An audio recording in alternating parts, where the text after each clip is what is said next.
नमस्कार, मी देवयानी. मुंबई तकच्या महाविजनमध्ये आपलं स्वागत आहे. राज्यात शेतकऱ्यांना कर्जमुक्ती योजनेचा लाभ मिळायला सुरुवात झाली आहे. मुख्यमंत्र्यांच्या हस्ते लाखो शेतकऱ्यांच्या कर्ज खात्यांमध्ये रक्कम ऑनलाईन हस्तांतरित देखील केली गेली आहे. याशिवाय ड्रग फ्री मुंबई अभियान, ब्रिक्स फ्रेंडशिप सिटीज कॉन्क्लेव्ह सह अन्य काही महत्त्वाच्या बातम्यांचा आढावा आपण या बुलेटिनमध्ये घेणार आहोत. आधी नजर टाकूयात हेडलाईन्सवर. कर्जमुक्ती योजनेची रक्कम मुख्यमंत्र्यांच्या हस्ते शेतकऱ्यांच्या कर्ज खात्यांमध्ये हस्तांतरित केली. निधी वितरणाला सुरुवात. राज्यात 400 नवीन जागतिक क्षमता केंद्र, 4 लाख उच्च कौशल्य आधारित रोजगार आणि 50,000 कोटींच्या गुंतवणुकीचं उद्दिष्ट. विकसित भारत युथ कॉन्क्लेव्ह 2026 देशभरातील युवकांना एकत्र आणणारा दुवा ठरेल, मुख्यमंत्र्यांनी विश्वास व्यक्त केला. ब्रिक्स फ्रेंडशिप सिटीज कॉन्क्लेव्ह संपन्न, शहरांच्या विकास कामासाठी सहकार्य महत्त्वाचं असल्याचं उपमुख्यमंत्री शिंदेंचं प्रतिपादन. कोल्हापुरात विकास कामांच्या लोकार्पणाचा धडाका, मुख्यमंत्री उपमुख्यमंत्र्यांची हजेरी. सरकार विकासासाठी कटिबद्ध असल्याची उपमुख्यमंत्र्यांकडून ग्वाही.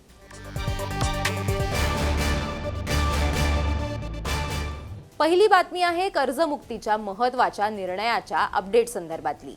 राज्यातील शेतकऱ्यांना आर्थिकदृष्ट्या सक्षम करण्याच्या दृष्टीनं पुण्यश्लोक अहिल्यादेवी होळकर शेतकरी कर्जमुक्ती योजना घोषित करण्यात आली आहे. या योजनेच्या पहिल्या टप्प्यात 6.22 लाख पात्र शेतकऱ्यांच्या कर्ज खात्यांमध्ये 5,028 कोटींची रक्कम मुख्यमंत्री देवेंद्र फडणवीसांच्या हस्ते थेट ऑनलाईन हस्तांतरित करण्यात आली. यावेळी उपमुख्यमंत्री सुनेत्रा पवारांसह मंत्री बाळासाहेब पाटील, मंत्री दत्तात्रय भरणे, मंत्री गिरीश महाजन, मंत्री पंकजा मुंडे, मंत्री शंभूराज देसाई, मंत्री संजय सावकारे, राज्यमंत्री मेघना बोर्डीकर आणि वरिष्ठ अधिकारी उपस्थित होते. यावेळी मुख्यमंत्री फडणवीसांनी नवीन कर्ज देण्यासंदर्भातही भाष्य केलं. राज्य शासनानं सर्व बँकांना कर्जमुक्तीचा लाभ मिळालेल्या पात्र शेतकऱ्यांना तातडीनं खरीप पीक कर्ज उपलब्ध करून देण्याचे निर्देश दिलेत, जेणेकरून शेतकऱ्यांना नव्यानं शेतीसाठी आवश्यक आर्थिक बळ मिळेल, असं फडणवीसांनी म्हटलंय. आता या योजनेच्या पहिल्या टप्प्यात कोणत्या जिल्ह्यात किती शेतकऱ्यांना किती लाभ मिळालाय ते आपण ग्राफिक्सच्या माध्यमातून समजून घेऊयात. अमरावती विभागामध्ये 1,58,146 शेतकऱ्यांच्या कर्ज खात्यात 1,372.17 कोटींचा लाभ. नाशिक विभागात 1,40,089 शेतकऱ्यांना 1,209.39 कोटी रुपये. छत्रपती संभाजीनगर विभागात 1,30,934 शेतकऱ्यांना 932.61 कोटी रुपयांचा लाभ दिलाय. पुणे विभागात 1,04,061 शेतकऱ्यांना 860.97 कोटी रुपये. नागपूर विभागात 70,290 शेतकऱ्यांना 544.71 कोटी रुपये. कोकण विभागातील 18,687 शेतकऱ्यांना 108.86 कोटी रुपयांचा लाभ. एकूणच पहिल्या टप्प्यात आतापर्यंत लाखो शेतकऱ्यांना योजनेचा लाभ मिळालाय. महाराष्ट्राला जागतिक क्षमता केंद्रांसाठी भारतातील आघाडीचं आणि सर्वाधिक पसंतीचं ठिकाण बनवण्याचा राज्य शासनाचा निर्धार आहे. राज्यात 400 नवीन जागतिक क्षमता केंद्र, 4 लाख उच्च कौशल्य आधारित रोजगाराच्या संधी आणि 50,000 कोटी रुपयांची गुंतवणूक आकर्षित करण्याचं महत्त्वाकांक्षी उद्दिष्ट निश्चित करण्यात आलं असल्याचं मुख्यमंत्री फडणवीसांनी सांगितलंय. पुण्यात GCC प्रोज नेतृत्व शिखर परिषदेचं आयोजन करण्यात आलं होतं.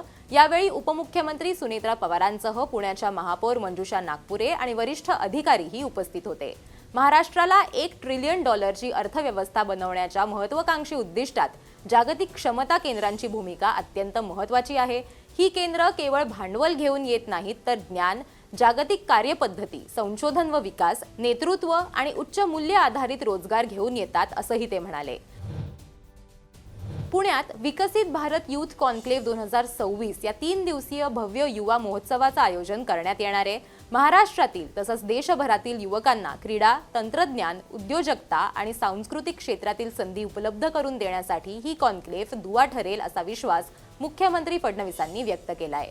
मुख्यमंत्र्यांच्या अध्यक्षतेखाली क्रीडा व युवक सेवा संचालनालयाची बैठक नुकतीच पार पडली. यावेळी उपमुख्यमंत्री एकनाथ शिंदे, उपमुख्यमंत्री सुनेत्रा पवार देखील उपस्थित होत्या. पुण्यातील बालेवाडी स्पोर्ट्स कॉम्प्लेक्समध्ये हे राष्ट्रीय स्तरावरील युवा संमेलन होत आहे. देशातील सर्व राज्य व केंद्रशासित प्रदेशांमधून लाखभर युवकांचा सहभाग यात असणार आहे. यामुळे योग्य नियोजन करण्याच्या सूचना मुख्यमंत्र्यांनी यावेळी दिल्या आहेत. आता बातमी आहे ब्रिक्स कॉन्क्लेव्हची.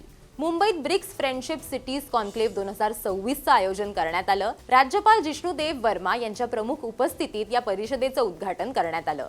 यावेळी उपमुख्यमंत्री एकनाथ शिंदे प्रमुख पाहुणे म्हणून उपस्थित होते। जागतिक दर्जाच्या मुंबईत ब्रिक्स परिषदेचं आयोजन होणं ही महाराष्ट्रासाठी अभिमानाची बाब असल्याचंही ते म्हणालेत। अनेक देशातले लोक यामध्ये पॉलिसी मेकर आहेत, नवीन टेक्नॉलॉजी आहे, नवीन नवीन आयडियाज आहेत आणि एकमेकाला इथे कॉन्फरन्समध्ये शेअर करतील, एकमेकाशी चर्चा होईल आणि त्यामध्ये जे आता क्लायमेट चेंज आहे, ग्लोबल वॉर्मिंग आहे, या जागतिक दर्जावरच्या सगळ्या समस्या आहेत आणि मग त्यातून आपल्याला कसा मार्ग काढायचा यासाठी ब्रिक्सनी आयोजित केलेली ही कॉन्फरन्स महत्त्वाची आहे। शहरांनी एकमेकांची स्पर्धा करण्याऐवजी सहकार्य आणि सक्षमीकरणावर भर दिला पाहिजे असं राज्यपालांनी यावेळी सांगितलं आणि त्यांनी या कॉन्क्लेव्हच्या आयोजनाचं कौतुक देखील केलं। आता बातमी आहे कोल्हापूरहून। कोल्हापूर महानगरपालिकेच्या वतीनं शहरातील विविध विकास कामांच्या लोकार्पण आणि भूमिपूजनाचा सोहळा मुख्यमंत्री देवेंद्र फडणवीस, उपमुख्यमंत्री सुनेत्रा पवारांच्या उपस्थितीत पार पडला। यावेळी विविध विकास कामांचं लोकार्पण आणि भूमिपूजन केलं गेलं। हा केवळ पुनर्बांधणीचा क्षण नाही तर कोल्हापूरच्या सांस्कृतिक पुनर्जन्माचा सोहळा आहे असं सुनेत्रा पवारांनी म्हटलंय। सांस्कृतिक, ऐतिहासिक आणि कला वैभवाची परंपरा असलेल्या या शाहूनगरीच्या अमूल्य सांस्कृतिक ठेव्याचं नव्यानं जतन, संवर्धन आणि पुनरुज्जीवन होत असताना हा खऱ्या अर्थानं आपल्या सर्वांसाठीच अत्यंत अभिमानाचा आणि समाधानाचा दिवस आहे। महायुती सरकार कोल्हापूरच्या विकासासाठी कायम कटिबद्ध आहे अशा शब्दात यावेळी मुख्यमंत्री देवेंद्र फडणवीसांनी ग्वाही दिली।